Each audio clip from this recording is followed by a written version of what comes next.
এই ৬০ বছর ধরে কোনো ধরনের সরকারের কোনো আনুকূল্য অনুকম্পা ছাড়াই বা সমর্থন ছাড়াই শ্রমিকদের স্বার্থ রক্ষা করার সে লড়াইটা এই ৬০ বছরের পাওনাটা যদি আমরা ধরি, ৬০ বছর আগে যখন এই সংগঠনের যাত্রা শুরু হয় তখন শ্রমিকদের বেতন ছিল ৪০ টাকা। সেই ৪০ টাকার বেতনটা ছিল, কিন্তু তখনকার বা তারও আগে এক ধরনের প্রথা এখানে চালু ছিল যেটাকে বলতো কন্ট্রাক্ট প্রথা। এটা কলকাতা কেন্দ্রিকই ছিল। মিস্ত্রি বা তখনকার যারা সারাই ছিল তারাই মূলত এই মালিকের সাথে তাদের মজুরি নির্ধারণ করত, বাকি স্টাফদের মজুরি নির্ধারণ করত তারা। এবং এইভাবে দেখা যাইত যে ওই ছোট স্টাফদের ক্ষেত্রে অনেক ধরনের জুলুম নির্যাতনের শিকার তারা হইতো তৎকালীন সময়। আবার মাস্টার ড্রাইভার বা তৎকালীন সারেং মিস্ত্রি যারা ছিল তারাও যেহেতু কোনো সংগঠন ছিল না, সংগঠন না থাকার কারণে তারাও কিন্তু খুব বেশি মালিকের কাছ থেকে পয়সা আনতে পারত না। সেই কারণে উভয় দিক থেকেই একটা জুলুম নির্যাতন ছিল। সেই সময়ে আমাদের তৎকালীন পূর্ব পাকিস্তান, ব্রিটিশরা কেবল গেছে, পাকিস্তান যাওয়ার পরেই এখানে মূলত আসার পরে, পাকিস্তান যাওয়ার পরে না, পাকিস্তান যখন সৃষ্টি হয় এরপরেই বাংলাদেশি এবং ওই ইন্ডিয়ান বা পাকিস্তানের থেকে যারা আসছে এদের কিছু, যেমন পাক ওয়াটার, ডেল্টা, পেন্টা, এইরকম কিছু কোম্পানি ছিল যারা মূলত এই পূর্ব পাকিস্তানে, যেহেতু নদীমাতৃক দেশ, তারা এখানে যান্ত্রিকতা চালু করে। তার আগে আমাদের দেশে বেশি বড় নৌকা বা ছিল না, এরা ইঞ্জিন চালিত জিনিসগুলো চালু করে এবং ঢাকা ঘাটও সেই সময় জমজমাট হওয়া শুরু করে। সেই প্রেক্ষিতেই যখন মালিকরা, তো এটা যখন জনপ্রিয় হয়ে ওঠে ইঞ্জিন চালিত নৌকা, আজকের মতো এই যে মানামি বা এম খানের মতো এত বড় বড় লঞ্চের স্বপ্ন কিন্তু সেই সময় ছিল না। যাত্রীবাহী নৌকাগুলো ৬০ হাত ৭০ হাত এগুলো ছিল বড় নৌকা আমার জানা মতে। এখানে অনেক মুরব্বীরা আছেন, ইতিহাস থেকে যা জানি। কিন্তু এই ব্যবসাটা খুব জনপ্রিয় হয়ে ওঠে, কারণ নদী পথে দ্রুত যাতায়াতের মাধ্যম হিসাবে এই ব্যবসাটা যখন হয়, কিন্তু শ্রমিকদের অধিকার আদায় বা শ্রমিকরা যে তার শ্রমের মজুরি পাবে এই বিষয়টা কিন্তু তখন উপেক্ষিত ছিল। অনেক ক্ষেত্রে মালিকদের দ্বারা নির্যাতনের শিকারও, শারীরিক নির্যাতনের শিকারও ওই সময় শ্রমিকরা হয়েছে। আজকের মতো না, আজকের মতো শারীরিক নির্যাতন যদি করে কোনো মালিক, তো সেই মালিকের জাহাজ তো তাৎক্ষণিকভাবে বন্ধ হয়ে যায়। কিন্তু তখন কিন্তু কথা বলারও কোনো সুযোগ ছিল না। ছোট ছোট কিছু এই কোম্পানি, যেমন বললাম পাক ওয়াটারওয়েজ নামে, সেখানেও একটা ইউনিয়ন ছিল। হাতেম খা মাস্টার নামে এক ভদ্রলোক, তিনি এই প্রথম দিকে সেই সময় ইউনিয়ন করে, তখন কোম্পানি ভিত্তিকই ছিল। কিন্তু ঢাকা ঘাটের একটা ঘটনাকে কেন্দ্র করে এক শ্রমিককে মালিক দ্বারা প্রহারের ঘটনাকে কেন্দ্র করে শ্রমিকরা ব্যাপক বিক্ষোভ প্রদর্শন করে।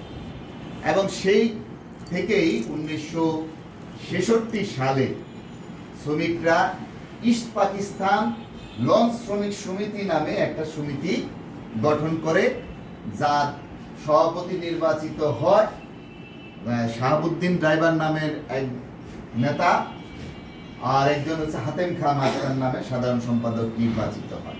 কিন্তু এই সংগঠন খুব বেশি কিন্তু চলতে পারে না। এই সময়ের মধ্যেই আপনার ১৯৬২ সালে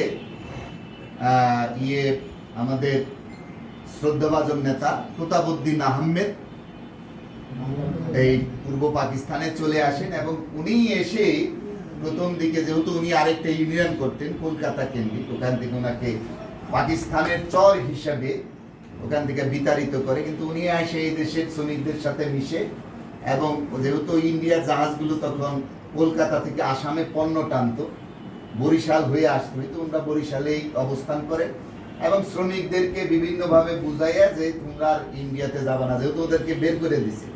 এরা যে আন্দোলন করে, সেই আন্দোলনের কারণে তার পরিস্থিতিও কিন্তু শ্রমিক অঙ্গনে, এই যে আন্দোলন করে দাবি আদায় করা যায়, তার পরিস্থিতি কিন্তু ওই সময় হয়ে যায়। এবং শ্রমিকরাও খুঁজতে থাকে যে এই ধরনের নেতৃত্বের চাইতে আরো বেশি বলিষ্ঠ কোনো নেতৃত্ব, কারণ তখন যারা নেতৃত্ব নির্বাচিত হয় তারা কিন্তু সবাই শ্রমজীবী মানুষ ছিল, তাদের পক্ষে তো না। একজন হোমিওপ্যাথি ডাক্তারকে দায়িত্ব দেওয়া হয়েছিল, আরিফ হোসেন, গরিবুল্লাহ আরিফ হোসেন নামের এক হোমিওপ্যাথি ডাক্তারকে এই দায়িত্বটা দেওয়া হয় যে আপনি সংগঠন দেখবেন, কিন্তু উনি তো নিজেই শ্রমিক না। আবার যারা মাস্টার ড্রাইভার ছিল তাদের পক্ষে সেই ইউনিয়ন চালানোর জন্য যে ধরনের অভিজ্ঞতা থাকা দরকার, সেইটা না থাকায় শ্রমিকদের মধ্যে খুব বিক্ষোভ কিন্তু সংগঠন নিয়েও ছিল। এই ঘটনার প্রেক্ষিতেই 1966 সালে, 65-তে ওইটা 66 সালে আপনার 18ই May East Pakistan launch labour association নামে সংগঠন রেজিস্ট্রেশন প্রাপ্ত হয় এবং তার রেজিস্ট্রেশন হয়েছে 1065। ইপি 1065 এই রেজিস্ট্রেশন নেওয়া হইলেও ওই যে প্রতাপউদ্দিনের যে সুনাম ছিল, এবং প্রতাপউদ্দিনরা যখন পার্মানেন্টলি এই দেশে আসে তখন অনেকেই প্রতাপউদ্দিনকে বলছে যে আপনি এই সংগঠনের দায়িত্ব নেন, কিন্তু এই সংগঠন তো প্রতাপউদ্দিনের ছিল না, তার সাথে একটা যোগাযোগ ছিল, কিন্তু শ্রমিকদের চাহিদা ছিল। 1968 সালে শ্রমিকদের একটা আন্দোলনকে কেন্দ্র করে প্রতাপউদ্দিন আহমেদকে দীর্ঘদিন জেলখানায় বন্দি করে রাখা হয়। সেই পরে তাকে সে বেরোলে তাকে সকল শ্রমিকরা বলে যে শাহাবুদ্দিন ড্রাইভার থেকে শুরু করে পিয়ার আহমদ মাস্টার, ওই তখনকার ইউনিয়নের যারা নেতা ছিল, তারা বলে যে আপনি সংগঠনের সেক্রেটারির দায়িত্ব নেন। তো এই প্রেক্ষাপটেই এর পরে থেকেই উনি যখন নেতৃত্বে আসেন, এই কথাগুলো বলতেছি আমাদের বোঝার জন্য, কেন আমরা 60 বছর তাকে পালন করা আমাদের জন্য দরকার। না বিরক্ত হচ্ছেন আপনারা? উনি দায়িত্ব আসার পরে ওই যে সকল শ্রমিকদের, তার আগে তো ঢাকা ঘাট কেন্দ্রিক ছিল, এরপরে উনি বাংলাদেশে রাজমিরিগঞ্জ, ভৈরব, আপনার খুলনা, এইসব মংলা, এইসব জায়গায় যে শ্রমিকদেরকে ঐক্যবদ্ধ করার জায়গায় জায়গায় সমাবেশ করে এবং 1969 সালে একটা আন্দোলন করে। বেতন ছিল 40 টাকা, সেই বেতনটাকে একদিনের ধর্মঘটের মধ্য দিয়ে উনি বলছিল যে তোমরা যদি আমার কথা শুনো তাহলে আমি তোমাদের বেতন ডাবলেরও বেশি করে দিব। 40 টাকা সর্বনিম্ন বেতন ছিল একজনের, সেই বেতনটাকে কিন্তু উনি 85 টাকায় রূপান্তর করেন এবং আইনি স্বীকৃতি কিন্তু ওই বছরই তার মাধ্যমে, এই আন্দোলনের মাধ্যমে 1962 সালে শ্রমিক নিয়ন্ত্রণ বোর্ডের আওতায় আসে এই আমাদের নৌযান শ্রমিকরা। সেই ধারাবাহিকতায় যখন 71 সাল আসলো, 71 পরবর্তী 72 সালেও কিন্তু তিনি সেই বেতনটাকে এই 120 টাকা প্রথমে বৃদ্ধি করে। এইভাবে ধারাবাহিকভাবে বাড়তে বাড়তে আজকে বেতন কত? লঞ্চের একটা লস্করের বেতন হয়ে গেছে 40 টাকা থেকে এই 60 বছরের বেতন আছে 12,950 টাকা, তাই না? একজন নতুন একজন শ্রমিক যদি হয় লঞ্চ বা কার্গো যারা কাজ করবে ইন্ডিয়ান লাইনে, তাদের বেতন হচ্ছে 12,950 টাকা। এই যে ধারাবাহিক আন্দোলন, এই আন্দোলনের একজন প্রতিষ্ঠিত হচ্ছে আমাদের প্রতাপউদ্দিন আহমেদ। উনি 1998 সালে মারা যাওয়ার পরে তার দুইজন সুযোগ্য উত্তরসূরি এবং আরো যারা ছিলেন তাদের ঐকান্তিক প্রচেষ্টায় ওই যে যে ঝান্ডা উঠাইছিল, বেতন বৃদ্ধির ঝান্ডা, অধিকারের ঝান্ডা, সেই ঝান্ডা কিন্তু থেমে যায় নাই। এবং এর পরবর্তী উনার মৃত্যুর পর আলহাজ গুলাম মাওলা সাহেব, উনারই আরেকজন সহকর্মী, এবং একই সাথে ওনারা কলকাতা থেকে আসছিলেন জুবাইরুল ইসলাম, আলহাজ গুলাম মাওলা, মোহাম্মদ ইউসুফ, নুরুল ইসলাম মাস্টার, এই ধরনের যারা স্মরণীয় বরণীয় হয়ে আছেন, আজকে আমরা তাদেরকে দেখি নাই, কিন্তু এত বছর পরেও তাদের নাম বলছি, তাদের ভূমিকাটা অনন্য ছিল বলেই সেই জায়গায় আমরা আসছি।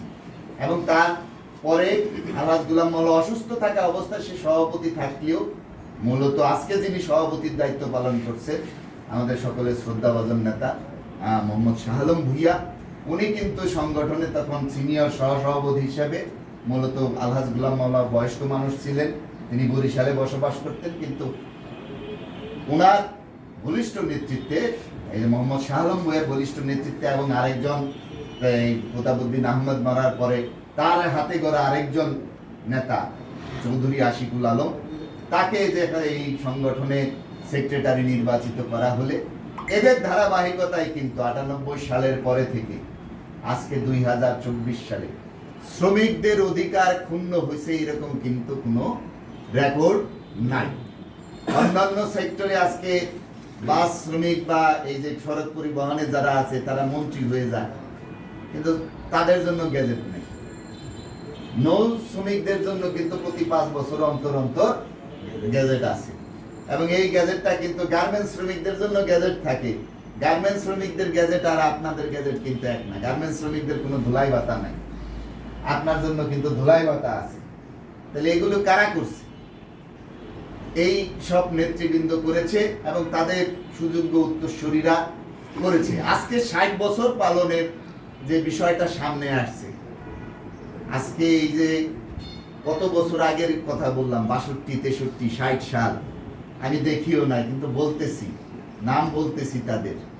আমরাও হয়তো বা এইরকম একদিন বিদায় নিব, তা আমাদের কর্মকাণ্ড দিয়েই কিন্তু আমাদের ভবিষ্যৎ প্রজন্ম যারা আসবে তারা যাতে আমাদের নামটা এক বাক্যে বলতে পারে, সেই কাজটা তো আজকে আমরা যারা জীবিত আছি তাদের উপর খরচ হয়ে গেছে। খরচ হয়ে গেছে না? তাদের কাছে আমরা ঋণী না?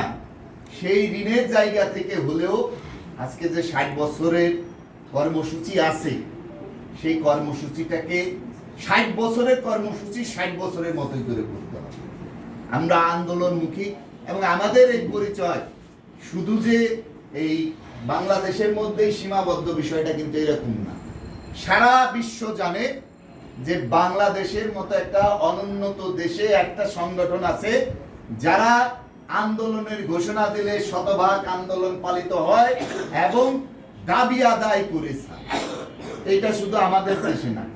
আমরা এই যে কিছুদিন আগে যুব সমাবেশ করলাম, সেখানে এই পরিবহন জগতের সারা বিশ্বের একটা সংগঠন আছে, তার নাম হচ্ছে আইটিএফ। আইটিএফ এর সাধারণ সম্পাদক ওই খবরটা পেয়ে আমাকে মেল করছে যে আমি তো সশরীরে যাওয়ার খুব ইচ্ছা ছিল, আমি যেতে পারতেছি না, কিন্তু আমার একটা বক্তব্য আপনারা ওখানে পাঠ করবেন। উনি একটা বক্তব্য পাঠাইছে। তাহলে সেইটা হচ্ছে 60 বছর মূল সংগঠনের 60 বছর যুবকদের এই কর্মসূচি যদি এতটা বিশ্বকে আলোড়িত করতে পারে, তাহলে এই মূল যে সংগঠন, সেই সংগঠনে, এই সংগঠন থেকেই কিন্তু জন্ম হয়েছে নৌযান শ্রমিক ফেডারেশনের, রাইডারের শ্রমিক ইউনিয়নের, খুলনায় নৌযান শ্রমিক জাহাজি শ্রমিক সংঘের, এই যে বাংলাদেশে এখন যারা এই যে এই বিষয়গুলো ঘটছে, আজকে আপনাদের মধ্যে ঢাকার উদ্দেশ্য নেতৃবৃন্দ ডাকছে এই কারণেই যে 60 বছরে আমরা আসলে কি করতে পারি, আমাদের করণীয়টা সেইটা নির্ধারণের জন্যই আজকে মিটিং। আপনারা এই বিষয়ে মতামত দিবেন। এখানে আমি সর্বপ্রথমে যেহেতু যুবক থেকেই শুরু করতে চাই, আমাদের মধ্যে যুবক আছে রুবেল ভাই এবং আমাদের এই কমিটি